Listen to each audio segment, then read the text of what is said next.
a shot away from me to be my everything. 'Cause you are only a shot away from me to be my everything. You are only a shot away from me to be my everything. 'Cause you are only a shot away from me to be my everything. Okay, so for the activator technique, you guys are going to now need to shorten your poles again. So can you now bring them back to that original position? Remember when we stood up, we put our elbows at a 90-degree angle? Can you actually shorten up your poles again to what you had them originally? We brought them out a couple notches for that urban poling, but I need you to bring them shortened again for the activator technique. So again, your elbow should be at that 90-degree angle, okay? So the difference that you should notice is that your elbow's at a 90-degree, and now look at my poles. They're actually vertical, okay? And the way that you keep them vertical is by always making sure that your elbows are bent. Okay, so let me model it first, and then I'm going to give you guys a few minutes to try it. So my elbows are bent, my pole is vertical, but I'm actually going to lift and plant that pole the same distance as my front foot. So I'm lifting and planting it same distance. Your leg stride is going to be shorter than compared to the urban poling. It's just kind of more your natural step that you would take. And the main key thing I want to tell you about is whenever I tell people to bend their elbow, what I find is that people often do this. They put their elbows against their body and they kind of move like this. What I want you to do is, can you move from your shoulders and lift and plant that pole? There's a tremendous amount of shoulder movement. It's one of the reasons why it's great for shoulder injuries as well. And of course, if your client has a stroke and you really want to mobilize the scapula, I'll do it from so you can see behind, but there's a lot of scapula movement as well. So don't put it beside your body. Again, you want to lift and plant it about the mid stance of that front foot. Okay, so what I'm going to do is I'm going to let you guys practice it. Now, you can practice just inside if you want. You can head outside, whatever you prefer, but the tip itself is actually designed to be used inside or outside. Okay, so I'm going to give you guys right now, it is 3:22. So how about you guys come back at 3:30?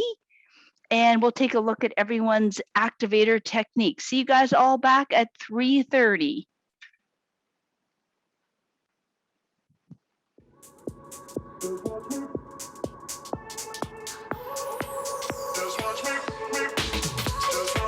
I won't make it easy for you now. You got 2 minutes of my time, and I don't really break too easily, but I'm worth it, 'cause I'll slip into your dreams tonight. Oh, so give me your all. Hi, Pamela. Do you want to show your technique? Sure, if I can get where you can see me. As long as I can see your arms. Doesn't have to be anything fancy. Okay. Let me see if I can. Yeah, that looks good. Right. See if we can get it to stay. All right.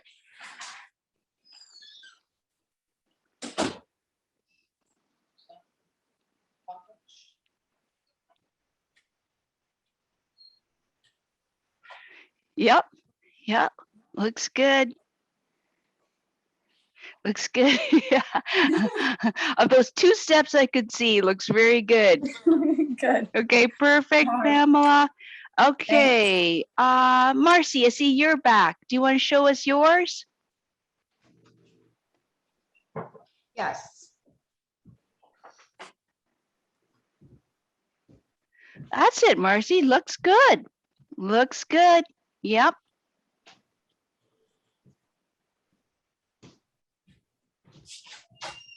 Looks, yep. You could move your shoulders, I think, a little bit more if you wanted to, but otherwise, looks great. Don't twist back and forth. Can it just be more that you're moving it at the shoulder joint? That's it. Excellent. Excellent. Perfect. Marcy, can I just ask, I'm just curious, hope you don't mind me asking, but have you got a knee injury? Nothing shows on the MRI or X-ray, but it's painful. Okay, because I'm just curious whether, just that you know, if you've got the more you sort of push down into that, you might not have noticed today because you're more focused on the technique, but you may find this activator technique is more helpful for you. And if you really just push down on the ledge to offload, Okay. I'd be really curious whether you found that helps you to just walk a little bit further. Well, I was actually practicing with these yesterday, and I was even Oh, using them in the grass, and my knee felt a lot more comfortable when I finished up. okay, excellent. So, Okay, well, great to hear. Thanks. yes, I'm looking forward to more walking with these. Yeah. Okay. Excellent. And hopefully too, like what you should find too is that often when people have knee pain, of course, that totally changes their gait pattern. So hopefully what you'll notice too is not only more comfort, but you won't load as much on your good knee. Like oftentimes, you know, we often see people loading so much in their good knee that they need surgery on both of them. So it should help offloading that good knee and just kind of normalize your walking pattern too.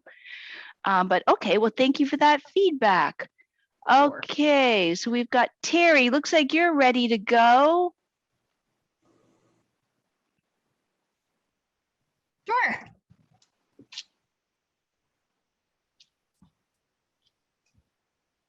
That looks good, Terry. That's it. And Terry, same thing. Can you move from your shoulders a bit more? Otherwise, looks great. Your elbows are bent. You're doing opposite arm and leg. Can you move from your shoulders a bit more? Don't move them back and forth. You're actually kind of lifting and planting, and it's coming from your shoulders. Oh, sorry, Terry. I think I just made you.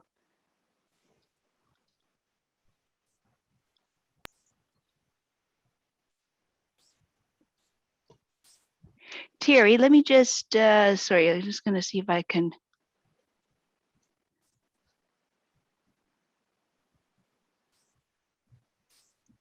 Yeah. So, Terry, it just kind of, it's more like, it's like a shoulder movement. So your elbows are bent, but it's coming up from your shoulders, and it shouldn't be kind of a twist. But you know what, Terry, that's it. That looks better. Yep.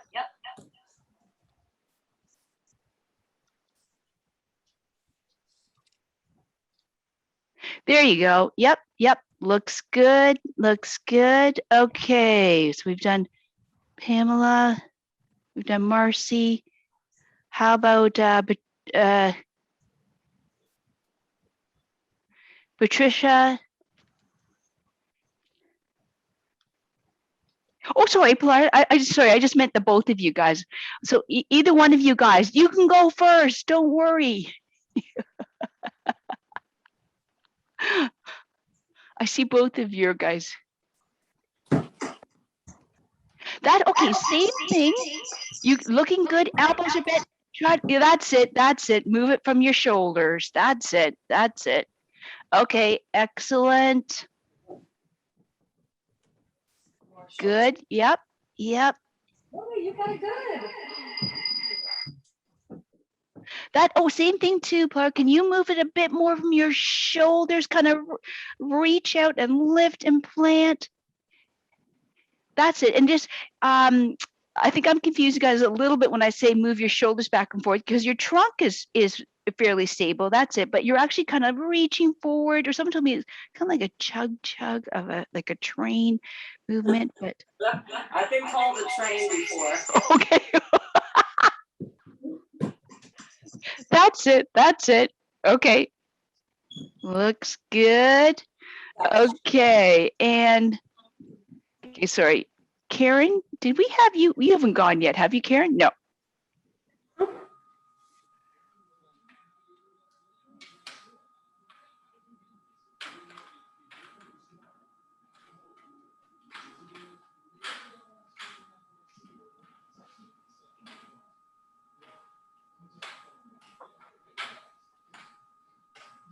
Karen, sorry, we can't see you. I was gonna say, it didn't move my camera. Okay.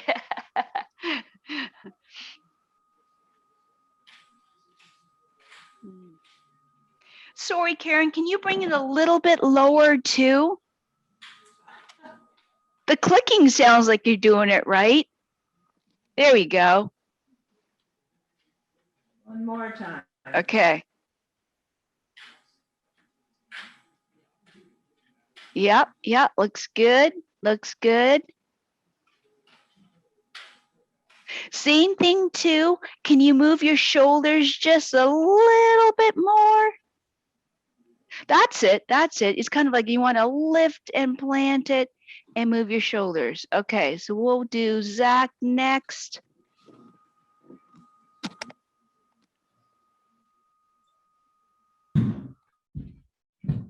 That's it, Zach. Looks good. Looks good.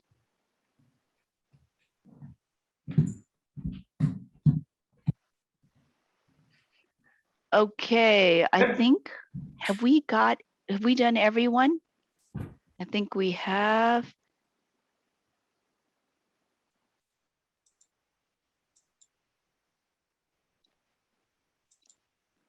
Okay, now one thing I'm going to get you to do you mind standing up again? Everyone looked really good there.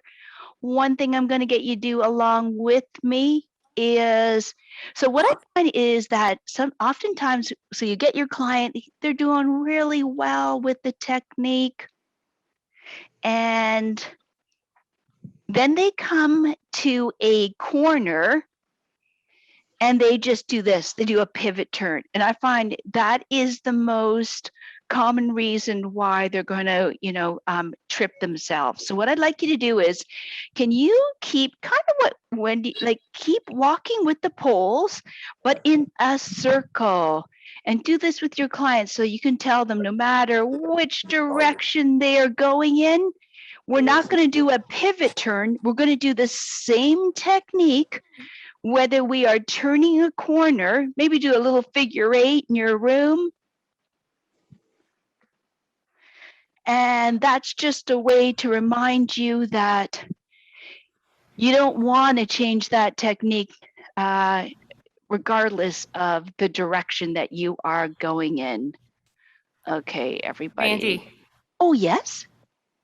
one thing that I used to that you can do for that figure 8 is get like 2 hula hoops and then have them go around in between the hula hoops. It gives them a visual too for that as well. Good idea, Wendy. So you actually incorporate it as part of your program, having them. Sometimes, do yeah. those So I just put in a figure figure eights, 8 so the 2 hula hoops give like a visual for them to do the Oh, love turns and it. go around them. Love it. Okay. Excellent idea. Okay. The other thing I would say to you too is that it's really helpful if you take a video for a few different reasons. One of them is it's been amazing how many times that people have told me that they've taken a video and shown their fighter the video of them walking without and with the poles. And basically the video has been really helpful in terms of teaching the technique, like, hey, I love elbows bent. Yep. Just move your shoulders a bit more, like I was saying, or stand up a little bit more upright.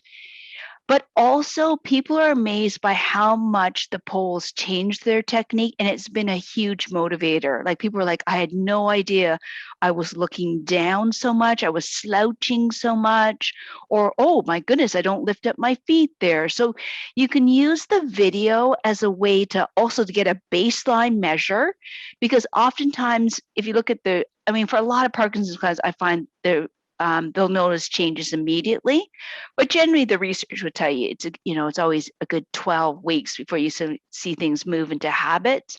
And it's great for you to have like kind of a baseline for them, show them how they're changing, use it as a teaching technique, and that seems to work out really well. You can use music, because as you saw, and I had a lot of veterans tell me like, hey, this is like marching. So there's a very strong beat to it. So that may help people to get into the proper movement for it. Another thing you can do is you can stop and restart. So I'm just going to show you here. Okay. So let's say I'm doing like same side and leg for my walking. What I find is that if you just get people to stop and restart, their body will automatically put them into that opposite arm and leg. Or the other thing I did was, because I'm a bit directionally challenged, I found it was easier for me to learn with it within the proper position. So I'm already positioned as opposite arm and leg with my front foot. And then I can just, lift up my other arm and my other foot.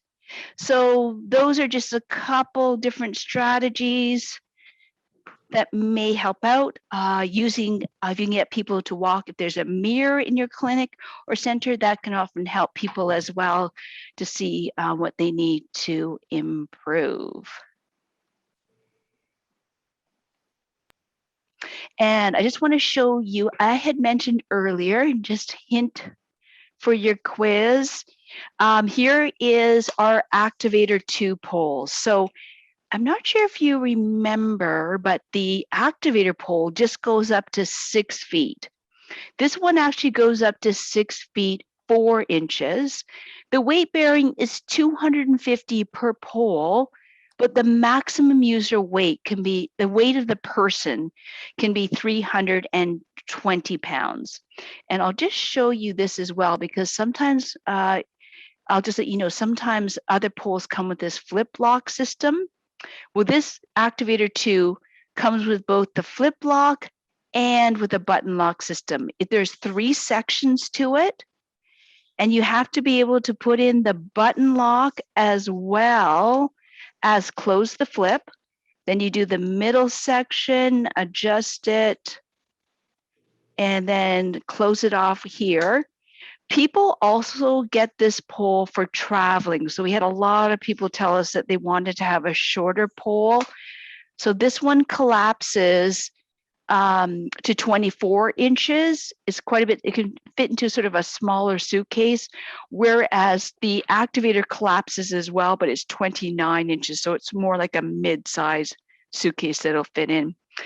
A lot of questions that we usually get is, can you go through the airport or security with the poles? So just on that note of traveling, if your client wants to travel with the poles, tell them not to put it in. Well, first of all, you can't carry it. If you just carry it like this through security, they'll actually tell you to pack it. We've never had someone had it taken away if they actually walk with the poles through security. Okay, so if they're using it like they would a cane or a walker, it hasn't been an issue. But if they're carrying it and they can tell that they don't really need it for walking, you will be asked to pack it away. Oh. Okay, so that brings us out of the Activator pole section, but just before we do that, I'm just wondering, does anyone have any questions about the Activator technique? Are you guys okay there? No? Okay, and I don't see any in the chat section, so I'm going to bring us out of We are now at the end of this section.